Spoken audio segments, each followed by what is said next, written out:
নমস্কার, আমি মমিতা চলে এসেছি আমার আরও একটি নতুন ব্লগ ভিডিও নিয়ে। আজকে আমরা বেরিয়েছি গৌরী গোপাল আশ্রম আর প্রেম মন্দিরের ভিডিওটা আমি পরের ব্লগে দেব। আজকে পুরো ভিডিওটা থাকবে গৌরী গোপাল আশ্রমকে নিয়েই। রাধাকুণ্ড থেকে আমরা সরাসরি বাস ধরে নিয়েছিলাম, ওখান থেকে অ্যাভেলেবেল ছিল।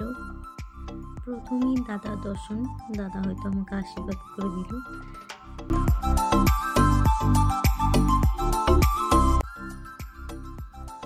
এই জায়গাটা হচ্ছে প্রেম মন্দিরের ঠিক সামনের দিকটা। হয়তো পরিক্রমা করতে বেরিয়ে এখানে বসে রেস্ট নিচ্ছেন। এরকমভাবে অনেকেই সব জায়গায় প্রায় পুরো বৃন্দাবনটাই ধরতে গেলে পরিক্রমা করে সবাই। ওই যে দেখা যাচ্ছে দূর থেকে প্রেম মন্দিরের ঠিক মাথার চূড়াটা। আমরা প্রেম মন্দিরের সামনে দিয়ে যাচ্ছি, তো দেখুন দূর থেকে দেখুন। এখন পরে আমি পুরো ব্লগ ভিডিওটা দেব। জাস্ট অসাধারণ লাগছে না, চোখই সরানো যাচ্ছে না। কি দারুণ দারুণ মন্দিরটা। দেখতে দেখতে আমরা চলে এসেছি, এবার নামবো। এই যে এখানটা এবার আমরা নেমে পড়েছি। এই জায়গাটা থেকে হেঁটে হেঁটে প্রায় 5 মিনিট বা 10 মিনিট মতো লাগবে। তো আমরা একটু দেখতে দেখতে ঘুরতে ঘুরতে যাচ্ছিলাম যে আশেপাশে কি আছে না আছে। তো এভাবেই হাঁটতে হাঁটতে আমি আর মা বৃন্দাবনের রাস্তা দিয়ে গৌরী গোপাল আশ্রমের দিকে চললাম। এই গোপীর ড্রেসগুলো আমার খুবই ভালো লাগে, কিন্তু কেনা হয়নি, অনেকটা বেশি দাম বলছিল। এগুলো মায়াপুরেও পাওয়া যায়, তো কখনো মায়াপুরে গেলে এগুলো দেখতে পাবেন। আমি মায়াপুরে 2বার গিয়েছিলাম। এই গোপীর ড্রেসগুলো ওখানেও ছিল, খুবই সুন্দর দেখতে লাগে পরলে। আমার কখনোই কেনা হয়নি। এটা হচ্ছে ভক্তি বেদান্ত স্বামী গেট। এদিকে ইস্কন মন্দির আছে, বৃন্দাবনে যেটা ইস্কন মন্দির এখানেই আছে। তারপর এখানে আরও একটা পাশে এই যে এই একটা মন্দির আছে, এই মন্দিরটা যাওয়া হয়নি। ইস্কন মন্দিরেও গিয়েছিলাম, নেক্সট ব্লগে দিয়ে দেবো।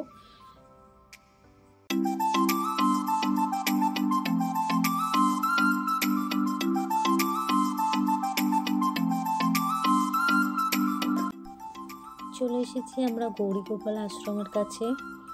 দেখুন কি সুন্দর লাগছে, ভিতরটা তো আরো সুন্দর লাগছে। দাঁড়ান দেখাচ্ছি আপনাদেরকে। এখানে একজন নাচছে সামনেই, তিনি কৃষ্ণ, এখানে গান চলছে, তো তিনি নিচেই চলেছেন। যাই এই হচ্ছে ভিতরটা। এখনো পর্যন্ত শুরু হয়নি, সবাই এসে বসে গেছেন, কিছু কিছু মানুষ খাওয়া দাওয়া করে। তো আমি হালকা দেখিয়ে দূর থেকে, তারপরে এখান থেকে আমরা খেতে যাব। তারপর এসে পুরোটা আবার ভালো করে দেখাবো। দেখবেন কত লোক এখানে জড়ো হয়েছে, কত বড় জায়গা এটা। তো এখানে দেখতেই পাচ্ছেন দূর থেকে। এখন বাজে ঠিক 2:30। তো এটা শুরু হয় 3টে থেকে। এখনো পর্যন্ত অনিরুদ্ধচারীজি আসেননি, তো আসবেন 3টের সময়। তো এখান থেকে এবার যাওয়া যাক খাওয়ার দিকে। এখানেও এসে দেখি খুব লাইন, তো আমরা অনেকটা লেটেই এসেছি। দেখা যাক কী কী খাবার পাই, কারণ এখন তো প্রায় একদম শেষের পথে। এখানে এখনো কাজ চলছে, দেখুন পুরো জায়গাটা।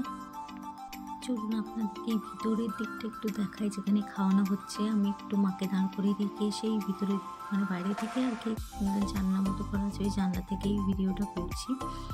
তো এখানে এখন প্রায় বললাম শেষের পথেই, তাই লোকজন অনেকটা কম। কিন্তু দেখা যাক আমরা কি পাই না পাই, দেখাচ্ছি পরে। আস্তে আস্তে লাইন দিয়ে দিয়ে আমরা ভিতরে ঢুকছি। চলুন এগুলো দেখুন, তারপরে দেখাচ্ছি কি কি খাবার পাওয়া যায়।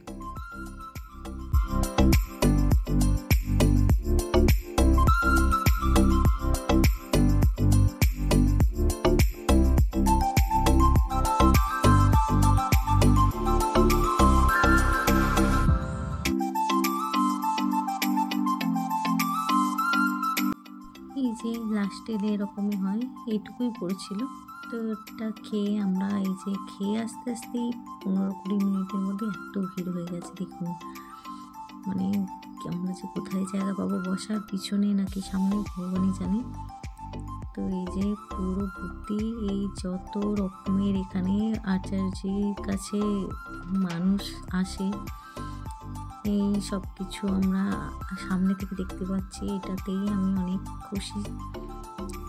তো ঝাঁপ করে সামনের দিকে যাওয়া যাক। হ্যাঁ, দেখি সামনে কোনোভাবে বসা যায় কিনা।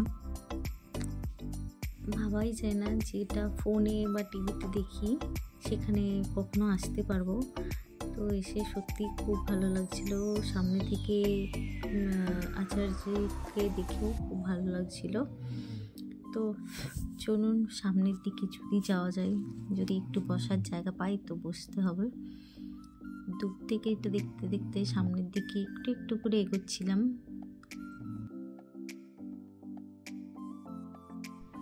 এখন সম্বর্ধনা জানানো হচ্ছে, তো সবাই মিলে যার যতটুকু দিয়ে জানানো সেটা করছে। এটা প্রায় আধ ঘন্টা ধরে হয়েছে। এই যে যা হোক করে সামনের দিকে একটা বসার জায়গা পেয়েছি, কিন্তু আমরা যেখানটা বসেছি সেখানটা তো আর বসা যাবে না, কারণ এখানে বসলে যারা আচার্যের সাথে কথা বলেন তারাই একমাত্র বুঝতে পারেন। তো আগে থেকে এটা বলে রাখতে হতো, তাই এরপর আমরা পিছনের দিকে চলে আসি। সামনে থেকে যতটা ক্লিপ নেওয়া ভগবানের আশীর্বাদে ততটুকু নিয়ে নিয়েছি। এবার অবশেষে অনিরুদ্ধচারীজির কথা শুনবো। আমার সঙ্গে সঙ্গে আপনারাও একটু শুনে নিন, কারণ সামনাসামনি পেয়েছি তো এটা মিস করা যাবে না।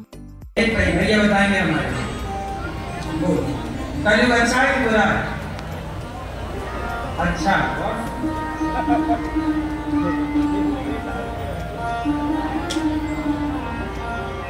मैया गुलामी मैया बताओ कलयुग अच्छा है कि बुरा है? अच्छा है। हाँ, कलयुग बहुत अच्छा है। कैसे? कलयुग में क्या अच्छा है जानते हैं? आप बताओ बेटा, कलयुग में क्या अच्छा है?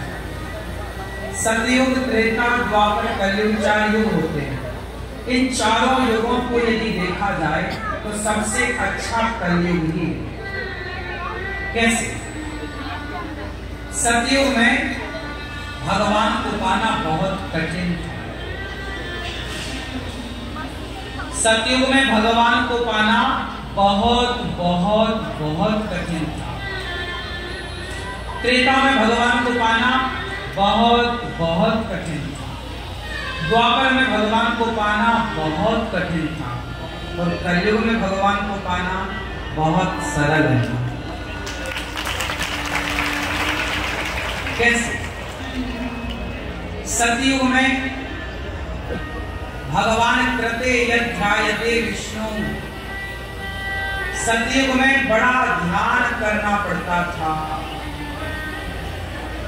त्रेतायाम यजतु मखई परिचर्यायाम। द्वापर में सेवा बड़ी करनी पड़ती थी। लेकिन कलयुग में केवल लोग भगवान का नाम जपें श्रद्धा से, तो उस नाम जप के बल से भगवान की प्राप्ति हो सकती है। कलयुग केवल नाम आधारा, सुमरि सुमरि नर उतरहि। कृते अध्यायते विष्णु त्रेतायाम यजतो मखई। द्वापरे परिचर्यायाम कलौ केशव कीर्तनाथ। केवल कीर्तन। लेकिन आज का आदमी कीर्तन भी नहीं करता। आज का आदमी कीर्तन भी नहीं कर रहा है। मैया से बोलो मैया कीर्तन करो, तो पंचायत 2 घंटा कर लेगी, पर कीर्तन 2 मिनट नहीं करेगी।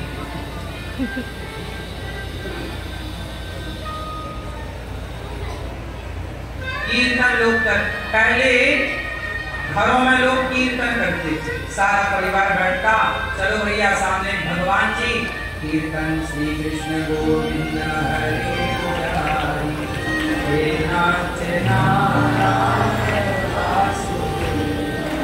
श्री कृष्ण गोविंद हरे मुरारी, हे नाथ नारायण।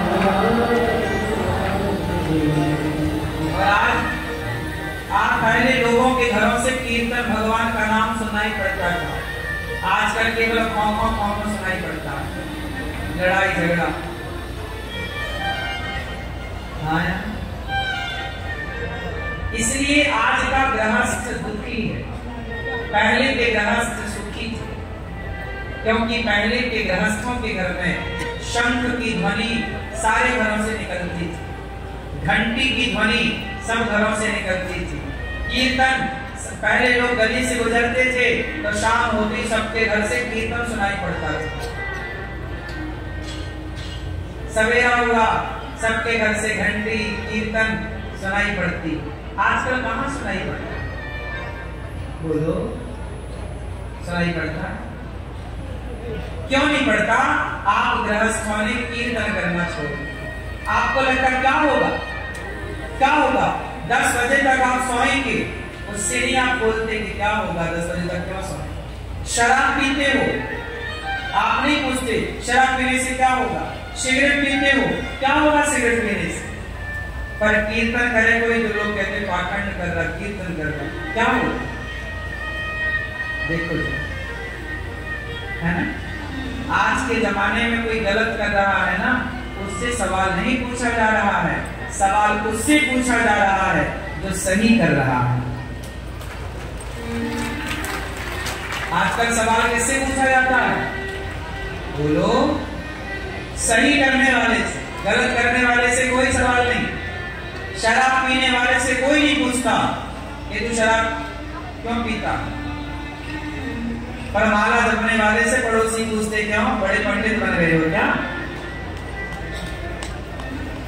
निंदा चुगली करने वाली महिलाओं से कोई नहीं पूछ रहा कि तुम निंदा क्यों करती हो, पर तिलक लगा ले कोई महिला तो पड़ोसन 10 सवाल, अरे बड़ी पंडितानी बन गई, तिलक लगाती। জাস্ট ভিড়টা দেখুন দূর থেকে, এই ক্লিপটা নেওয়া, মানে আমরা এবার বেরিয়ে আসছি তো দূর থেকে এই ক্লিপটা নিয়েছি। এত ভিড় আর এত মানুষজন, সিরিয়াসলি রোজ রোজ এরকম দর্শনার্থী, আর সাথে খাওয়া দাওয়া ফ্রি। এখানে প্রায় কতজন মানুষ যে খাওয়া দাওয়া করেন তার কোনো ঠিক নেই, হয়তো 10,000-এর উপরেও লোক ডেলি আসেন। তো তারপর ইনি একটা বৃদ্ধাশ্রমও চালান, সেটা সবাই জানেন। তো যাই হোক, ভিডিওটা আমার আজকে এই পর্যন্তই। ভালো লাগলে লাইক, কমেন্ট, শেয়ার এবং সাবস্ক্রাইব করতে ভুলবেন না।